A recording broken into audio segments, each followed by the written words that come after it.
దేవుణ్ణి పొందడం కాదు, మనం దైవస్వరూపం, మన ఎదురుగుండా ఉన్నటువంటి కర్టన్ అజ్ఞానం, దీన్ని తొలగించటమే మన పని. దీని పేరు దృశ్యం, నామరూపాలు.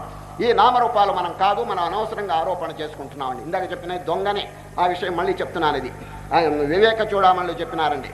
మనం కానిటువంటి వస్తువులు మనం ఏం చెప్పి తీసుకోవటం వేరే దొంగతనం చూడండి. ఈ ప్రపంచంలో ఉన్నటువంటి అనేకమైన పదార్థములు ఉన్నాయి కదండి. ఈ పదార్థములు శృతులు, వేదములు ఇవన్నీ నిషేధించినాయండి. ఇది సత్యములు కావు, సత్యములు కాదు అని వివేక చూడమనిలో ఒక చక్కని వాక్యం. శృతి స్మృతి న్యాయశతైర్నిషిద్ధే దృశ్యేత్రయ స్వత్వమతిం కరోతి.